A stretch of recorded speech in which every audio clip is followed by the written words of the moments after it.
Good morning, good afternoon, good evening. Hello, everyone, wherever you are. Whatever your time zone, welcome. This is AI Talk, and I am your host, Kevin Crane. Welcome to the show. Today, we will be discussing the topic of supply chain Gen AI. Most modern supply chains are incredibly complex, and while companies have invested heavily in digital systems, most are still struggling to orchestrate decisions across fragmented tools, teams, and data sources. Research shows that over 60% of supply chain leaders cite poor cross-functional visibility and slow decision cycles as their biggest barrier to achieving resilience. But for many organizations, Gen AI is now stepping in to help close those gaps, connecting systems, surfacing insights, and enabling organizations to move from being reactive to being more proactive in their decision making. But how do you do it? Well, in today's discussion, we will explore three major themes. We'll look at why fragmented systems slow down decision making across teams. We'll look at how organizations can reduce those blind spots and improve decision making speeds across teams. We'll examine how AI solves coordination challenges across the supply chain lifecycle, techniques that use AI to synchronize data and workflows and decisions. And we'll also look at how Gen AI closes the gaps between knowledge and execution. We'll examine strategies that turn insight into action by guiding and automating decisions with Gen AI. It should be a really great discussion today, and we're going to dive in just a second. But I first want to say thank you to everyone attending today. And that includes you folks joining us on LinkedIn. Hello, everybody. And hello, everyone joining us today on Zoom. Thank you so much for being with us.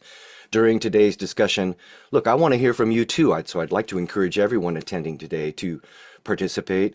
Join in with your comments in the chat section. And if you have a question or a comment along the way, just jump on in.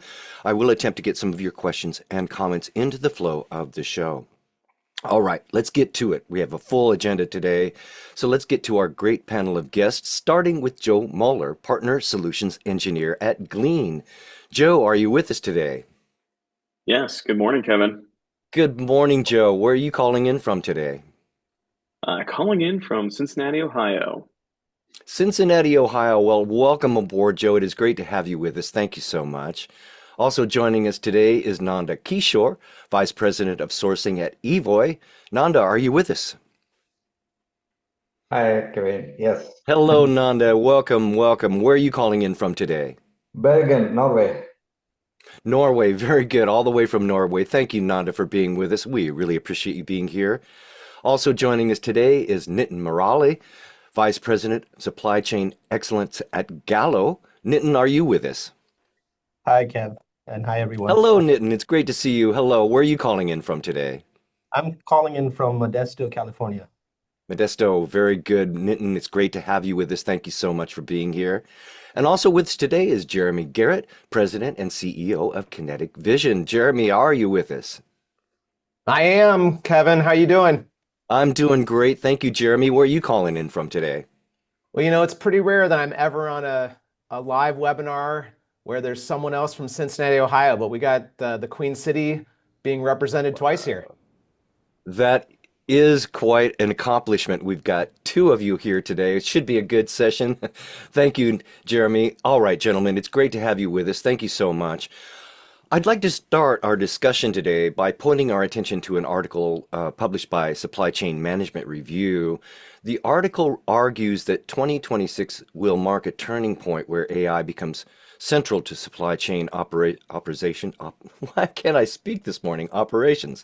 Rather than just pilot pod projects, companies are now embedding AI-driven analytics, predictive planning, and real-time logistics. But success requires a number of important factors, things like clean data, process standardization, strong governance, workforce upskilling.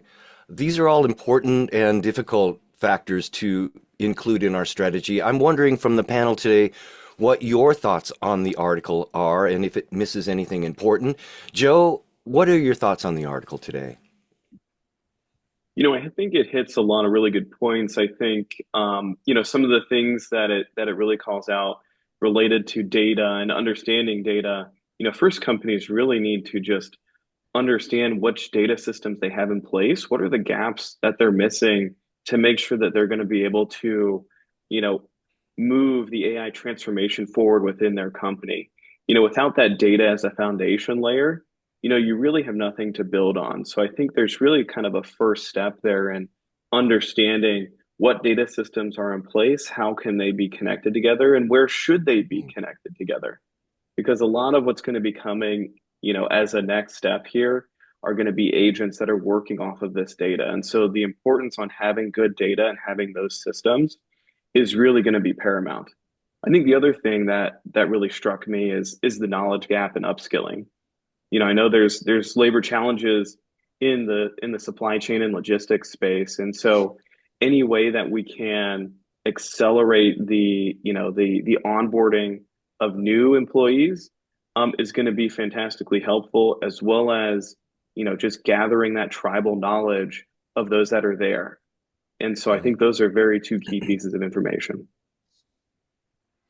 Now, Nanda, when it comes to sourcing and supply chain, the article argues that 2026 will be a turning point where AI becomes central to supply chain operations. Do you agree with that? Yes, I do agree with that, but I think we have to bear in mind before we jump onto AI as the solutions, we need to take a step back to have a proper AI adoption strategy in place. So the companies really need to know what's the ultimate goal, and then need to work backwards to it. So I think the article was kind of missing that point. The takeaways are very good. I agree with that, but the adoption is very key. You don't start with the solution, you start with the strategy and find out what's your pain point, and then you make the strategy, and then it starts working. So I just felt that article is really good, interesting. And yes, I do agree that 2026, or I think 2025 itself, we have seen a good lot of implementation and AI being used. But I think we'll speak more about that in the call today. Now, Nitin, do you believe also that 2026 will be the year that AI becomes central to supply chain operation? I can't say operations today. Why is that, gentlemen? I Nitin, what are your thoughts on the article? I think it's already become very central to how we look at overall supply chain strategy, right? So what is critical right now is I feel that there's a shift bit from how we spoke about supply chains to now how we need to speak about value chains. So there's that shift, which is interesting because AI does not care about your silos. So it can work across departments, etc. That we have built. So the central thing that I've been interested in, especially the article, was this concept of trust, because the article asks, how do you build trust with AI? I'm going to flip it and I'm going to ask, why do we lose trust within organizations anyway? Because we told people to collaborate and cooperate while rewarding them for competing. So, how do you fix the reward function so that we can actually build trust between people and between AI systems and people? But yes, to answer your question, Kev, it's becoming central. It's accelerating. The speed at which we can get to an MVP now is gone down from years to months to days. So that's what we are seeing, and it's quite exciting. Jeremy, what are your thoughts on the article? Is it missing anything important that we should consider? First of all, I think that the sense of urgency and the placement of progress in 26, I think, is really good. We've seen a lot of the POCs and the kind of what Nitin talked about, the compression of the POC time and the down to months or days. And so now we're seeing true pilots out there. One thing I thought the article kind of missed a little bit was, and this is, there's generations of things that talk about upskilling. Upskilling is very hard for any organization. That you really need to make sure that at scale, you're giving your people the right tools. And when we are on the frontier of manufacturing change and operational change, I think there are two things, creativity and chaos, that really play. And reducing the chaos, giving workers the tools that they need to find their information faster, to get data that they haven't seen before in their hands and able to consume it in a way that they do their job every single day, I think is really important. And that's a little bit different than upskilling. For most workers, we got to give them the right tools to make the job they're doing today just way more productive because they face a lot of challenges. So, but overall, I think the sense of urgency is great. All right. Well, the article is from Supply Chain Management Review. It's called 2026, The Age of the AI Supply Chain. There is a link here in the chat feature. Listen, folks, we'd like to hear from you too. What are your thoughts on the article? Go ahead and take a look at it and let us know what you think. Does it resonate with you and your work, or is it missing something important that we should consider for supply chain I can't say it. Supply chain operations. There we go. All right, gentlemen. If I can get my tongue to work today, I'd like to move us on to our first discussion point, and that is why fragmented systems slow down decision making across teams.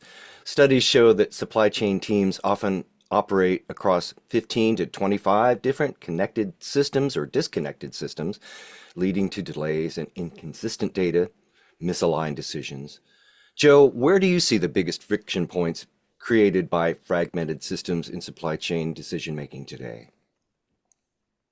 I really think it's when you have those questions that span multiple systems and having to go across to answer a single question to each one of those systems. And so there's kind of a lack of potentially a single pane of glass where you can go to quickly answer maybe even simple questions, but definitely the more complex questions. So I think, as I see us moving into 2026, leveraging Gen AI more, I see maybe a combination of agents and a merging of these systems into more of a single pane of glass that's more easily accessible. So I think we'll see some verticalized agents, but I think we'll also see some agents that are, looking across these systems to help make those decisions faster, to make it easier to look into each one of these things. So I think people are losing a lot of time doing the context switching and going back and forth. And how does Gen AI specifically factor into all of this? I think we're gonna see a lot of agents that are specific to certain tasks and workflows. And so things like looking up just managing your warehouse, having an agent specific to doing that or managing your ERP.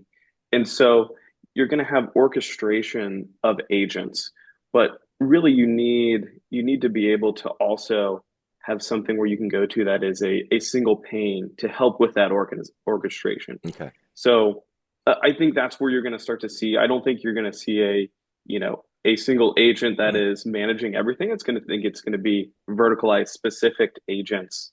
And again, this goes back to Nanda's comment. I think to really get to that point, there's a strategy that needs to be put in place. And so that's the first step is understanding what is the strategy for your organization, and then starting to build and work towards that. Nanda, in sourcing and procurement, how do disconnected tools and workflows slow down your ability to respond to supplier volatility, and what should we do about it?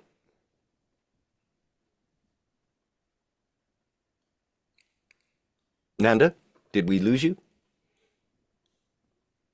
I muted myself. Sorry.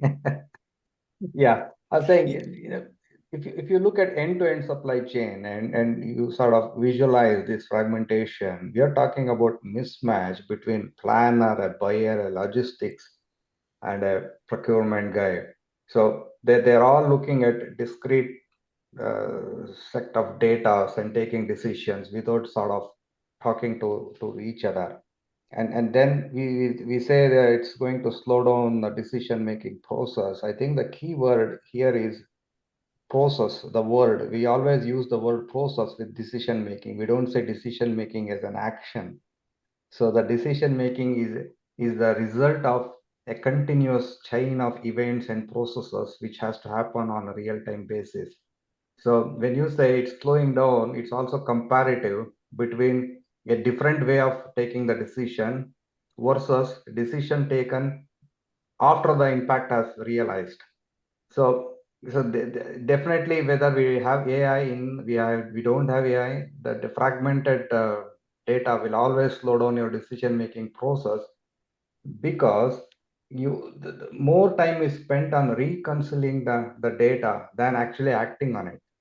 So you can't take a decision without having a unified data. So I always kind of say that if you do not unify your data, AI will unify your confusion. So it's very, in my experience, it was never the lack of intelligence. It was always the lack of the connection between the intelligence. So every enterprise will have its own intelligence in different functions, but the moment we disconnect, we do not look at connecting in the right sequence.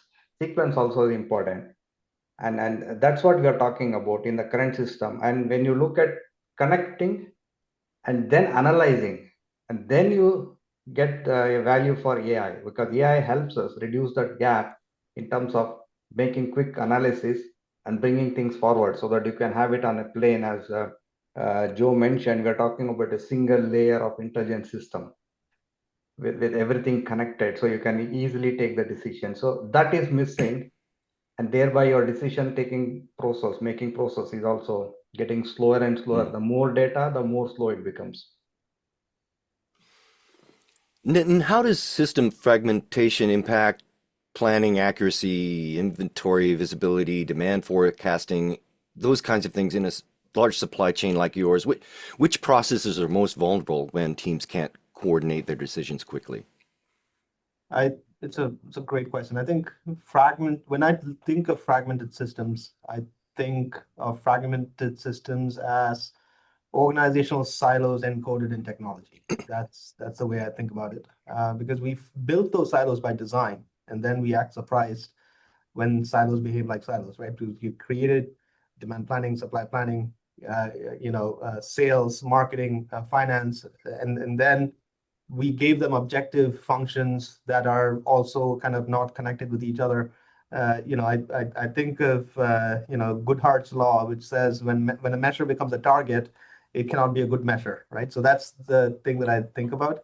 But when you have disconnected systems, you have disconnected decisions. That's the simplest way to kind of think about it. So your TMS is optimizing freight, your WMS is optimizing space, your planning system is optimizing inventory, and so on and so forth. So nobody's optimizing for the customer, right? So so for me, that's not a technology problem. That's more of a problem with alignment of goals across organizations.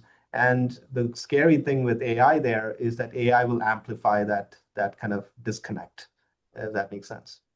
Mm. Now, Jeremy, from a technology perspective, how do you see companies trying and often failing to integrate their supply chain systems? I think it's a big issue. There's a big magnitude of issue when you look at when somebody wants to launch a new product. We're talking about the biggest brands in the world, and take it to the consumer. A big part of that supply chain, and for many manufacturers, even the best in the world, there's 5 to 6 million keystrokes that it takes to get through that process because of these siloed pieces of the organization. The technologies are siloed because they're very geared towards the job functions that are being done, and that is good, okay? But I think what I'm seeing some success in is some of these composable systems that can reach across the silos and create, in a digital first way, these interfaces between the silos, and through different types of methods, through normalization of data or through interface creation or for proactive decision making. I think we're seeing some success there. I think that where I've seen some of the failures is really in this organizational change issue. At the leadership level, there's still siloed decision making and competition, specifically between, I'll say, operations and information technology, and then and then executive leadership. Three of those are often not on the same page on who's the owner, how do they collaborate, and we've also created the constructs between those three to put them sometimes in competition. So I think, when I think about where things have failed, the technology is actually there right now. It may not have been there 2 years ago, but now the technology, I believe, is there. It's the organizational change and understanding how we get those parties to work together to be really successful. This is Digital Transformation Talk, and we are here today with Jeremy Garrett, Nitin Murali, Nanda Kishore, and Joe Moeller. We're talking about AI, Gen AI, in supply chain operations. I still cannot say operations today. What is with that? In any event, bear with me and listen. We again want to hear from you too. If you have a question or a comment for our panel, please just jump on in. The most interesting and best question today will be eligible to win this highly stylish and highly functional AI Talk coffee mug, or you can put bourbon in. Maybe I should put bourbon in it myself today. But please join in with your comments in the questions and in the chat feature, and we will attempt to get some of your questions and comments into the flow of the show. All right, gentlemen, let's move on to discussion point number 2, and that is how AI can help solve coordination challenges across the life cycle. AI and Gen AI now can automate cross-functional coordination, summarizing disruptions, predicting outcomes, and routing decisions to the right teams. Joe, from your perspective, how is AI improving cross-functional coordination, especially when different teams use different systems and terminology? Yeah, I think, we've touched on it a little bit here, but I think the importance is going to be on those connectors to those various systems. And so, right now, as Neaton was saying, the silos are built in silos for a reason, and Jeremy was saying, hey, we have different functions, and that's what our processes are in these different silos. And so I think there's going to be an importance on how do we actually make those connections, those connectors to those different data sources and those different systems to help open up the coordination between the two. And so I think there's two parts to this. There's the connector, and then there's, okay, how, once I have the data, it's great that we have AI systems that can start to interpret it, to analyze it. But what is going to be the best way for those systems, those LLMs, to analyze that data that's going to be helpful? Is it going to be to give us insights into that data, or is it going to be to take actions? And I would argue maybe to start, as you're moving into your AI journey, let's provide insights more quickly to make actions to reduce the action cycle until we start to trust. Let's go all the way back to the first component, to trust the analysis of the AI, to let it start to gradually proactively make its own actions. And I think a big piece is that trust component there. Now, Nanda, what coordination challenges has AI helped you folks at EVOI either reduce or eliminate entirely? Yeah, for companies like in the clean tech, marine, and electrification industries, this implementation of AI can be very useful. I'm using the word can be, provided the AI is adopted in such a way that it has full access, so that it can pull data from all the fragmented systems to enable real-time collaboration. Just by implementing AI in isolation or in silos, saying we have implemented AI is not going to help that collaboration. So in order for the AI to help collaboration, it should be able to have access, multi-pronged access to all the system and pull all the data, and then enable the real-time collaboration. If you visualize an enterprise in this state to what I mentioned under the fragmented thing, you will see the planner, the buyer, the procurement guy, the logistics guy, even supplier to extent, talking to the same AI assistant and asking the questions about whether it is lead time or capacity or clauses or KPIs in the contract, and getting a unified, consistent answer and immediate. So that's the scenario, and then the entire team, and because of this, the system will start throwing out or predicting risks before even it is realized. Or So then the whole team, so the consequence of that, your team is moving out of reactive emails to a proactive scenario management. So everybody don't like to be in the buyer role chasing the supplier, so there will be no heroes. So sorry for folks who are used to being heroes and chasing and expediting, so that role will become absolute. And then there will be it will be sync, everything will be in sync. So that's the beauty of it. So it's the one who has experienced this. That's why I was also chatting parallelly, asking people who have implemented. They would come out, that the joy of that can be felt only when you implemented it. You can see that, oh my God, so much you're struggling, and so it's so easy. So the adaptation is key. You adopt in a proper way, have a good strategy, good adaptation, use a good AI platform, then things will move smoothly. Sorry if I took more time. Oh, no, great perspective. And Nitin, I'd like your perspective from Gallo. Where does AI create the biggest benefit for you folks in synchronizing your planning and production and logistics? First of all, I don't think AI solves coordination per se. I think AI makes coordination visible. So that's the first thing. And that's the first step, right? You cannot solve what you can't see. And there's a practical approach to this. I think, first is about creating that single source of truth. So you cannot, uh, you know, if you have three conflicting signals across systems, AI can definitely help reconcile that. Second is, bringing transparency to the trade-offs, in terms of AI can show you if you do this, you can save $50,000 in freight, but warehouse could lose $80,000. So it can provide those trade-offs, and it can make enterprise costs visible. And the third thing is speed. So these are three. So when I think about it, it's about if you look at the practical implementation of this, it's about AI bringing in the perspective of a single source of truth, bringing in transparency to trade-offs, and then bringing speed to the whole thing. But I do think that we sometimes get this backwards. We buy AI and then we ask, what can it do? I would flip it. And that's what we did at Gallo. What we did was, what decision are we making badly today because functions cannot agree?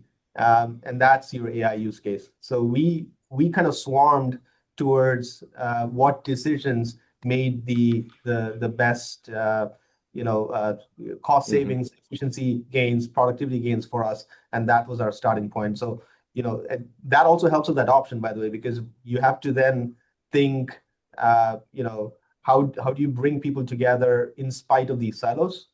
And when you bring folks together from the very beginning to build this thing out, they're part of the solution from the very beginning, which means change management becomes easier and change adoption becomes easier as well. All right, gentlemen, we do have some questions and comments coming in from our attendees today, and I will be getting to them in just a moment. But before I do, one question on this topic for Jeremy.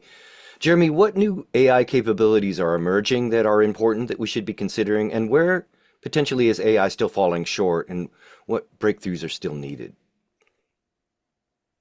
It makes me think about the pace of technology right now.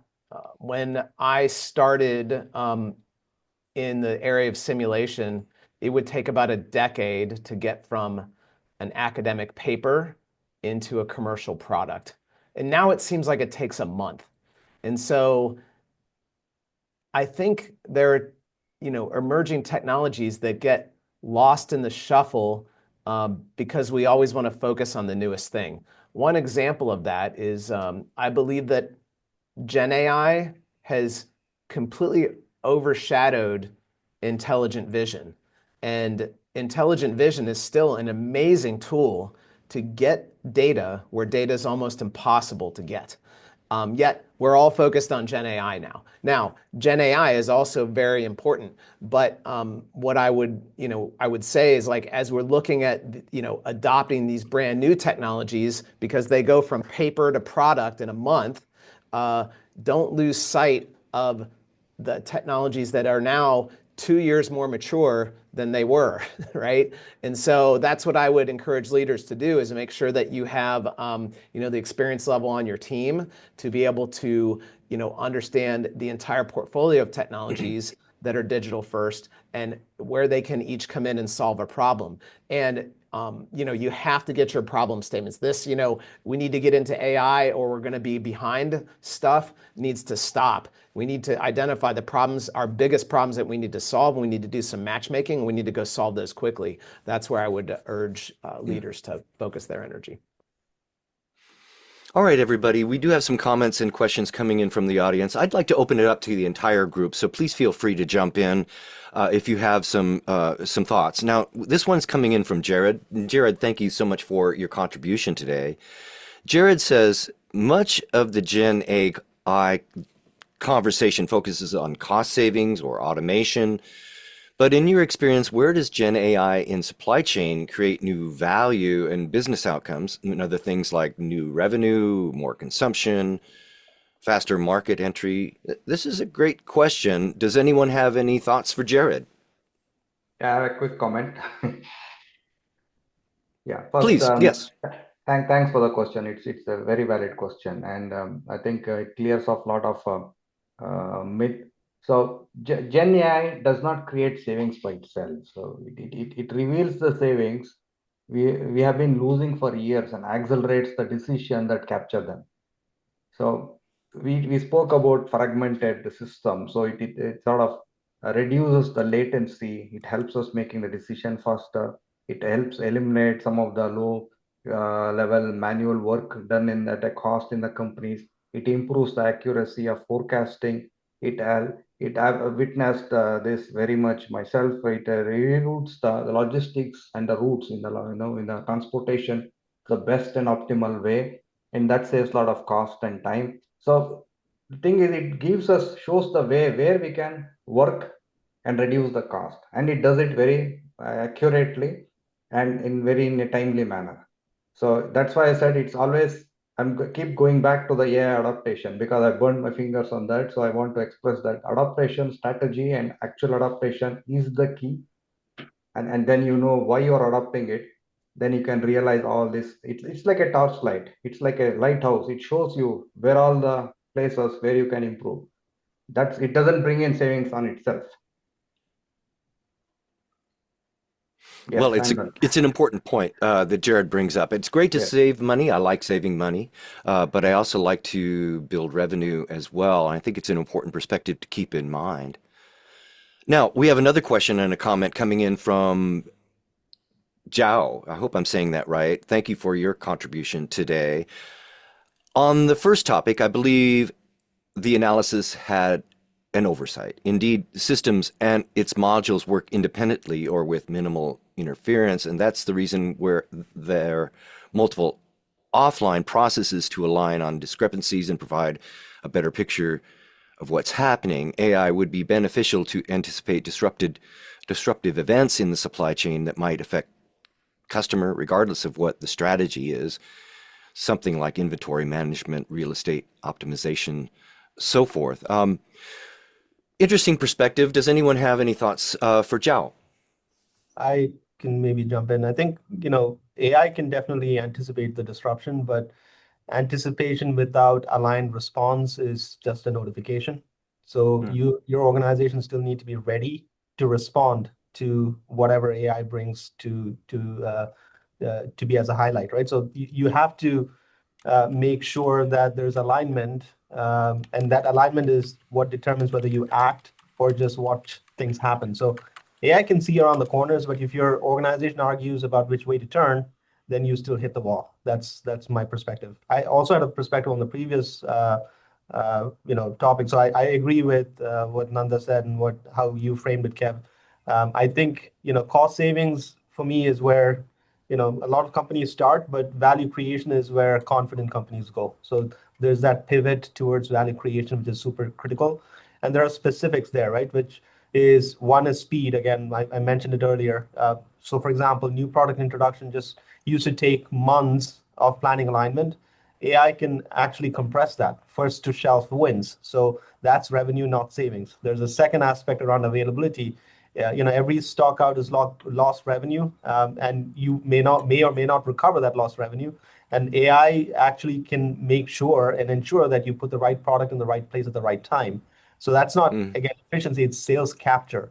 And then customer promises. When you commit to a delivery date with confidence because your systems are actually talking to each other, you win deals you couldn't otherwise before, right? So there are things that we can do within the space if people just shift the perspective a little bit and make sure that we focus more on intelligence and what collective intelligence can do between AI, mm. human beings all working together.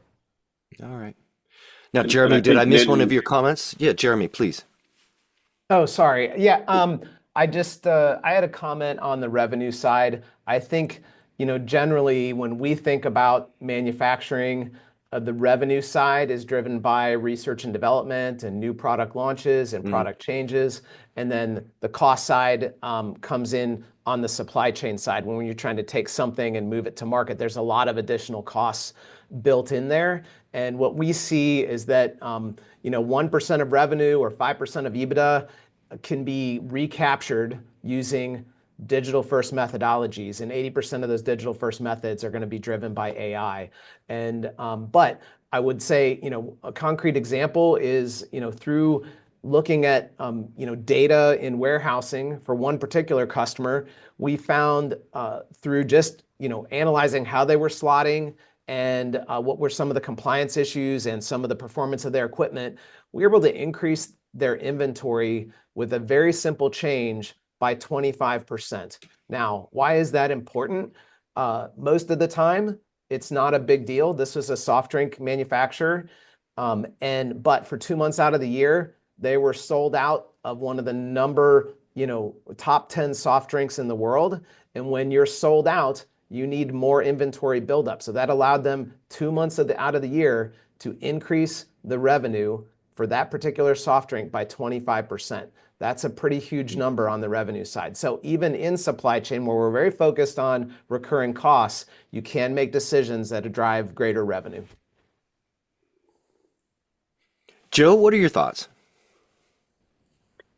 so I was going to add a component to really the first one here and the second one. So the first one, I think you guys hit it pretty well.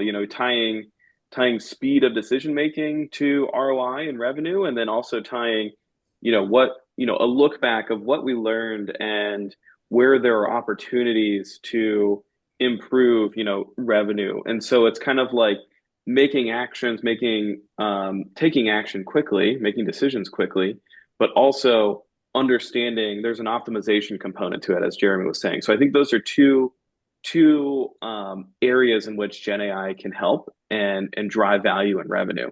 And then I think on the second question, I think that goes back to really instilling the trust in making those decisions. So when Deaton was saying, hey, the disruptions, how do you forecast for disruptions and leverage AI to help make those decisions? When you still have internal thoughts on which decision to make, I think as AI starts to surface the analysis and the results, you need to trust what it's going to do next. And so I don't think you can start out by just blindly trusting. It takes a few of these cycles to start gradually building that trust. I think that's important for the second topic to, the second question, Mhm. to really kind of move forward and gain value from that. All right. And Nitin, did I get to you? You did. What are your thoughts, Nitin? Yeah, I mean, I spoke about it, but I think, the more and more I've been thinking about how AI works and, how we should be looking at AI. I think of AI as the accelerant, right? Collaboration is the fuel. And, I feel like a lot of times companies are pouring accelerant on an empty tank is the feeling I get. So how do we change that? How do we fix that? The other aspect of it is for you to understand that, AI agents will learn your culture. So if you're operating in silos, it'll learn that silos are the way to go. So it's better that we fix that and kind of create an organizational culture that transcends, design silos. So that's the second point I think we need to really, really focus on.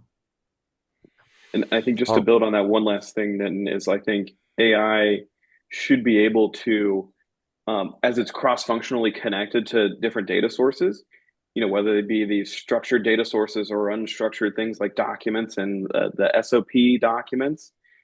I think understanding how your company works and giving that context to then how decisions are made is going to be super important. So not just looking at the numbers of, when things are out of stock and when to order things, when to go reach out to suppliers, but what is driving your company and what are the processes inside of it to help give the context for what decisions and analysis is being made. Yeah, I think it is super interesting, right? Because one of the ways that we do reinforcement learning for AI is this idea of cooperative inverse reinforcement learning, or SERL, right? So the idea of that cooperative aspect is very, very important, I think, and that idea of cooperation as something that we need to really, really lean in to, as far as organizations are concerned, is going to be super critical. But to your point, Joe, I think what is also going to be interesting is we need to focus on, at least at Gallo, what we're doing is we have a 4-step strategy, right? So we are looking at simplify, standardize, digitize, automate. So when you look at simplification, we are looking at it cross-functionally across value chains. And then to Joe's point, we're also making sure that the documentation that is there, the data, connections that are there are more enterprise wide when it comes to how we want to really, really approach this. And that is the way I think we can slowly but surely break down these silos and have AI really, really work for us, in the long run. mhm. All right, gentlemen, I don't know where our time has gone. We're running terribly short of time. I do want to get really quick to our last discussion point, and that is how AI is closing the gap. Look, we are talking about how Gen AI can be a enabler for supply chain operations in 2026. Each of you, really quick, what is one way that AI is closing the gap, and what should we do about it next year? Joe? I think we've touched on it throughout the conversation, but I think it's really breaking down those silos and then having connections to those data sources. As we just mentioned, I really think context is king here for making decisions, and I think AI can really help with that. Connection into what are our goals, what are our SOPs, Mhm. and then helping to bring that into decision making quickly. Nanda, what's one quick way that you think AI is closing the gap, and what should we do next year about that? Yeah, quick way I can say from experience. In every transformation I've led, the gap between data and decision was never a technology gap. It was an execution latency gap, and Gen AI eliminates that latency. So this is this is the summary of what I would have answered in a long reply. I think this is it. So the I'm very wary of the time, so I just don't want to elaborate because it's very passionate question for me, as I can go on and on about these things. But the crux is that Gen AI, it actually eliminates the latency in decision making process. So that's the key. If implemented, adopted properly. And Nitin, what about you? What is one way that you feel that Gen AI is helping to close the gap, and what should companies be doing about it in 2026? I think Gen AI forces companies to focus on the decisions that they make and the decisions that they execute. So that's the one thing that we are seeing. So the emergence of decision intelligence as a real thing in 2020. I mean, it's been there since 2014 or so, but the reemergence, I would say, with Gen AI coming in is super interesting to kind of watch. But when you have to focus on the decisions that you make, then you also realize that you have to rethink the way we are kind of collaborating together. So those are the two things I think Gen AI is forcing you to do. And for us, for example, we're focusing on, we have almost like a 30% rule, right? So we know that we can target 30% of the tactical decisions to be completely autonomous. So the repetitive rule-based stuff that pulls people away from real work. And there is a need for us to rethink the way we look at upskilling people as well, which was mentioned in the article. But I do think that the third way where Gen AI actually brings in a different perspective is the new skills that you need as employees in an organization. And I was listening to a Harvard professor recently who said the number one skill set you need is context engineering. It's not prompt engineering; it's context engineering, which resonates, and it's very interesting as well for us to think about and kind of really understand. And Jeremy, how about you? I think a chatbot is the ultimate intuitive user interface. And we shouldn't underestimate the ability for Gen AI and chatbots to help us answer questions faster. I think that many organizations, they want to have sustainable decisions and systems that are put in place that last forever. But I think the first step is to answer really important questions that we have now that can either help us increase our revenue or save us money. So don't be afraid to give data to a chatbot and ask some questions that can give you great wins now, because those questions are the same questions that you're going to be asking when you build a sustainable system. So I think not being afraid to jump in and ask now is what I would recommend. Mm-hmm. All right, gentlemen, it has been a great discussion today. In the very short time that we have left, I'm wondering if each of you could provide us with one quick action item that our viewers can use to take advantage of your ideas and advice. Jeremy, do you have an action item for us? Yeah, make sure that you enable a culture of tinkering. The people in your organization that have done every single job and they've spent 30 years growing up in the business, who are willing to tinker, are your platinum level resources. Give them the ability to tinker and give them the ability to have as much influence in the organization as they can. Sometimes that's keeping them. Sometimes it's letting them go so that they can have a broader influence than they had in their previous job. So just enable tinkering, enable your experienced people to tinker. They're incredible. That is Jeremy Garrett, President and CEO of Kinetic Vision. Jeremy, thank you so much for being part of our program today. Nitin, do you have an action item for us? I would add to what Jeremy said. I would say tinker definitely, but also question.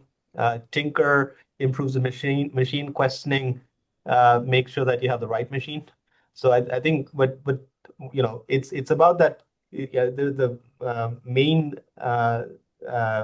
thing that is common between those two is curiosity. You have to enable curiosity within your teams, within your organization. And I think it's one of those things where we talk about critical thinking quite a lot, but curiosity as an aspect that we have to really, especially intrinsic curiosity. We're not talking about extrinsic, curiosity. Like intrinsic curiosity as an aspect that we have to actually focus on developing. I think we've kind of fallen by the wayside a little bit, and we need to bring that back for sure, is what I think.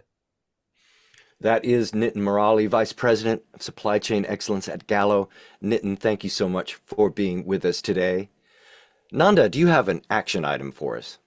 Yes, I do. Um, so the best AI projects don't start with ambition. They start with one painful problem. So I would say go back, pick up one recurring supply chain decision, just one, and automate the insights behind it. So start small, but make it real. That's my That is action none. item. Thank you, Nanda. That is Nanda Kishore, Vice President of Sourcing at Evoy. Nanda, thank you so much for being with us today. And Joe, do you have an action item for us? Yeah, I'm going to build on Nanda's. I think you need to know where you're going before you dive in. And so, actually, on all of these, tinkering helps, exploring and being curious and understanding where you want to go, and really just understanding what do you want the vision for your organization to be for AI. And then picking through that vision, you'll understand your gaps and your processes and your problems. But then, like Nanda said, pick one of those problems that's going to be low effort, high impact, and you're going to see results quickly and it's going to gain a lot of traction. And I think that's where we've seen the most success here at Glean, and at other places of just starting there and then moving quickly to start building on top of those successes. That is Joe Muller, Partner Solutions Engineer at Glean. Joe, Nanda, Nitin, Jeremy, it has been great speaking with you today. What a great panel. Your perspectives and advice were spot on. I hope that we get a chance to talk again soon. And to everyone joining today, hey, listen, Jared, congratulations on the AI Talk mug. We will be in touch.